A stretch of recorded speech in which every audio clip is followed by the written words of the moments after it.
responsable PDS, premier secrétaire élu conseil départemental. Nous sommes à notre premier mandat. Bon. Membre fondateur du parti au niveau de la région. En 1988, aboutissement d'un processus là woon de 1978 ba 1976 ba 1988 processus boobu yëpp aboutissement bi la woon. Pourquoi? Parce que c'est la période où le parti était le plus menacé. Parce que parti bi mi ngi commencé juddu mi ngi commencé imposé wu en 1976-78 parce que ñun ñu ngi dugg ci PDS en 1975 en mars 1975 la ñu dugg PDS quand bien même PDS fi ngi juddu en 1974 mais 8 août 1974 le PDS existait officiellement ci la jot récépissé à l'époque signé par le ministre Jean Collin après la conférence de Mogadiscio. Bon, évidemment période boobu nag lépp luy démarche PDS ñun ñoo ko doon def ñun ñoo ci nekkoon ñun ñoo ko doon def ñoo doon évoluer la conférence du relais et cetera yooyu yëpp ak processus manifeste des 200 donc loolu moo doon PDS donc aboutissement bi mooy que ni nous étions en 1978 on a eu les premiers députés du PDS. On a eu la chance d'avoir le premier député PDS qui était Boubacar Sall. Boubacar était donc député. Au niveau de la région, nous avions eu la chance d'avoir 2 grands députés et des grands responsables au niveau du parti. En l'occurrence, Fara Ndiaye et Boubacar Sall. Boubacar donc était devenu député à partir de 1978. Maintenant, à partir de 1978, la lutte à outrance maintenant pour imposer le parti commençait. Nous commençons à évoluer Boubacar sur le terrain politique. Presque à partir de 78, 79, 80, 81, parti bi déjà couvrir le territoire national, territoire régional. Boubacar était président de la convention régionale, secrétaire général de la convention régionale. Le vieux Malick Diop, qui vit encore, à qui nous rendons hommage parce qu'il a 100 et quelques années, il est de Pekes, était le président de la convention régionale. Alors nous, on était les jeunes du parti. Moi, j'étais secrétaire général du CLC. Seigne Mbacké Ndiaye était là à l'époque, il était secrétaire général du conseil régional parce que c'était en 78 la ñu fal conseil régional. Donc, ossature politique bi PDS moom matoon na. Donc, ci la nag la ñu commencé nag di imposer wu sur le terrain. Il s'est trouvé que ci biir évolution yi, il y a eu des alliances qui se sont tissées avec le PIT. Commencé juddu parce que PIT reconnaître nañ ko déjà avec AJ qui avait une jeunesse qu'on appelait la jeunesse Albouri Ndiaye, la jeunesse du PIT. Il y avait Talla Sylla qui était aussi un acteur, il y avait JPA, il y avait Brian Ndiaye qui avait aussi une force politique qu'on appelait Armée Rouge. Cette jeunesse-là ñoo regroupé woon nag nekk les fers de lance politique du département de la région au niveau de Thiès. Parce que c'était des mouvements qui étaient bien implantés à Thiès. Alors, ce sont ces mouvements, dans la conjugaison de leurs efforts, qui ont ensemble préparé les événements de 88. 88, ce n'est pas tout simplement une affaire exclusivement du PDS. Parce qu'aujourd'hui, on ne peut pas parler de 88 sans parler de Talla Sylla, sans parler de la force de Talla Sylla, sans parler de Brian Ndiaye. C'est pas possible. Keneen ku la naan maa ngi woon fii nekk na fii dafa wax lu ko neex rek mais force yooyu ñoo doon daje la jeunesse Albouri Ndiaye, la jeunesse du PIT, la jeunesse de la LCT, jeunes yooyu ñoo doon daje di concocter, di tisser. Alors les principaux responsables aussi du PIT ñoom ñëpp au niveau sommet. On se rencontrait avec eux. Il y avait une alliance de sommet comme une alliance de base. Alors, léegi nag bi ñu ñëwee ba début 88, avec l'ouverture de la campagne électorale, parce que les élections c'était en février 88. Maintenant, à partir de janvier 88, les partis avaient déposé leur programme. Partis dañoo déposé woon seen programme comme ça s'est fait traditionnellement. Maintenant, il s'est trouvé que ci biir programme PDS enfin alliance Alliance démocratique du Sénégal qui regroupait toutes ces forces-là dañoo déposé le programme du candidat Abdoulaye Wade qui devait venir à Thiès le 25 février.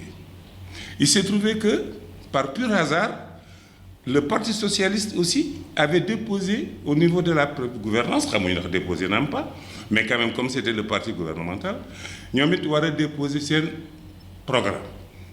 Il trouvait que ñaari meeting yooyu war a daje à un jour d'intervalle. Le 25, le PDS moo waroon a def meeting am à la place de France. Le 26, Parti socialiste war a def meeting am.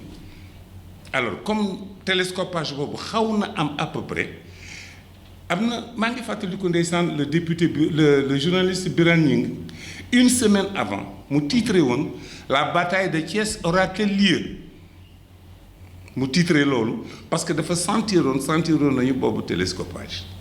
Alors le gouverneur Cheikh Sadibou Diouf qui était là a voulu privilégier le meeting du Parti socialiste au détriment du meeting du PDS. mu convoqué ñu man surtout parce que j'ai représenté le PDS Boubacar Sall surtout bi ma convoqué mu ni ma comme déjà nous représentions le candidat Abdoulaye Wade mu ni ma léegi yéen j'annule votre meeting de la place de France et vous allez aller au stade Lat Dior. Ma ni que pourquoi mu ni ma parce que le président de la République doit tenir son meeting le 26 à la place de France. Ma ni que mais c'est pas le président de la République. C'est le candidat du Parti socialiste, le candidat de la coalition Sopi, mais doit tenir son meeting le 25. Pourquoi donc? Qu'est-ce qu'il y a de mal? Mais chacun n'a qu'à respecter sa propre date. Monsieur le gouverneur, nous n'irons pas à la place. Nous refusons systématiquement d'aller. Nous n'irons pas. Vous n'irez pas. Non, nous n'irons pas. Informez Boubacar. Boubacar dem ci moom parce qu'il se connaissait. Ni ko du bouger. Parce que le 24 au soir Abdoulaye Wade dafay lay fanaan le 25 day dem Fatick su jógee Fatick continuer dem Mbour gone Mbour dem Kayar su jógee Kayar à 17h fi lay ñëw clôturer meeting am def meeting mu Thiès dem yoon. Cheikh Sadou ñu ni du ci dal ñu ni ko du ci dal tension bi ñëw fekk bi ñuy jotee information une semaine avant comme quoi daañu ñuy tere la place de France ñu jël suñuy motukaay. On faisait des tournées de sensibilisation. Talla Sylla Birane Ndiaye man ñun ñëpp UJT ñun ñëpp di def des tournées de sensibilisation au niveau de la région et de la commune. ñëpp ñëw ce jour-là. Thiès était truffé de militants. Alors ñu yeewu suba Abdoulaye Wade di ñëw fanaan Thiès ci ngoon ci suba si muy koy gunge muy dem Fatick ñu gunge ko ba mu génn bi mu ñëwee ba place de France mu ni ñu je vous donne rendez-vous ce soir ici. Foule bi galvanisé wu na. Kenn nelawul ce jour. Alors on s'est réveillé ñu yeewu suba vers 17h vers 17h 18h Abdoulaye Wade di ñëw fekk dans la matinée ñu informé ñu que ni des renforts de gendarmes et de GMI daana ñëw Thiès ce soir pour clôturer pour protéger encadrer le meeting de Diouf et empêcher le meeting de Wade. Alors bruit boobu courir déjà ci biir dëkk bi ñun ñi nag jël seen disposition de riposte. Donc c'était un soulèvement populaire. Nous étions certes les acteurs, mais c'est toute la population. Et d'ailleurs 88 déclicu 88 boobu moo indi les événements de Bargny moo indi les événements de Dakar. Partout maintenant ça bouillonne muy bouillonne. Alors mu ñëw Abdoulaye Wade ñëw le soir bi mu ñëwee bon ñu ne ñu du fi ma ni ko dans la matinée bi ma delloo ci gouverneur ma ni ko gis nga la veille ma ni ko su ngeen ñu bàyyi ñu tenir suñu meeting Abdou Diouf du fi tenir meeting am les gens sont décidés à le faire kon nag la solution mooy que ngeen bàyyi ñu def suñu meeting Khadim Diouf ni ma ba mu see tu sais je dis non c'est pas possible c'est arrêté etc. fekk bi ñu laata ñëw le 25 ci boppam. Le 23, Boubacar avait écrit à l'ensemble des autorités, au général Wali Faye, au ministre de l'Intérieur, André Sonko à l'époque, au directeur de la Sûreté, Maïb Wan à l'époque, au gouverneur, à tous les préfets. Boubacar avait fait une lettre officielle pour nous dire qu'il ne bougera pas d'un iota et que le meeting aura lieu. Alors, c'est ainsi que la journée l'a déclenché. Dëkk bi yëngatu. ñi xeex bi ñu nekk ci le 25 toute la journée dem naa ba ni ko ñun suñu meeting ne craignez rien ndekete ce sont les responsables à l'époque du parti socialiste yi fi nekkoon yaa rax ma am na si ñoo xam ne tey sàngo nañu suuf bëgguma leen a tudd mais am na si ñoo xam ne ils vivent encore et qui ont vécu ñoo dem intoxiqué naan comme quoi le PDS c'est-à-dire la coalition dafa nar a su meetingee foofu ba noppi suul fa ay yette duñu fa jëlee seen bagage duñu ko fa jëlee te parti socialiste du fa kon a du fa mën a meeting te ñun suñu meeting soxla wu ñu woon loolu lépp ñun suñu problème moo doon tout simplement Ablaye Wade dina ñëw wax ak électeurs yi yeewu dem ñëw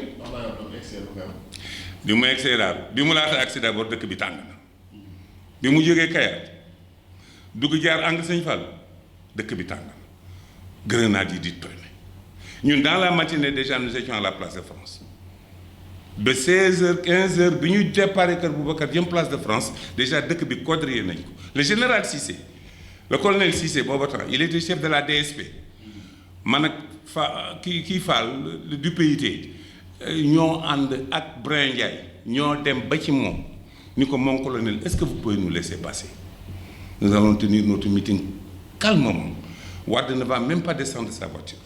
C'est à partir de sa voiture qu'il va prendre le micro comme il fait d'habitude. C'était une forme de marche bleue que Idriss Seck a officialisé après d'ailleurs du reste. Ouais. Il était directeur de campagne de Maître Wade. Il avait tous les documents, tout le dispositif il l'avait organisé en place. Déjà moom ci boppam mi ngi oto bu xonq boobu xam ne ñëpp xàmme nañ ko ci oto bu xonq te il avait fait un excellent travail d'encadrement et de coordination à l'époque. Alors foofu nag ñu dóor mu ni ñu je ne vous laisserai pas passer ndekete période bi ñuy wax ak moom à vers 18h 17h 16h 17h ils nous ont provoqué am ci ñoom ñu jaar rue Sans Soleil dem fekk bett gos yi ca fond ba ci wetu essencerie Libyen Oil commencé sànni ay grenade pharmacie Bangoura dëkk bi nag jaxasoo sérieusement ñuy xeex ak ñoom booy yi xeex ak ñoom la formule ca raay ba ci la commencé entraîner force de l'ordre yi ci raay bi defante kook ñoom ba mu saf sap ba vers 20h 21h répit le lendemain ils ont repris ça gos yi ñu ni Abdou Diouf tey du fi def meeting mais militant socialiste ñemewul woon sol yére di dem ci meeting am il les déshabillé encadré meeting bi nekk force yi encadré meeting bi ci la ndeysaan Abdou Diouf xëy na peut-être il était énervé fâché xam nga tubaab la xamul yenn yi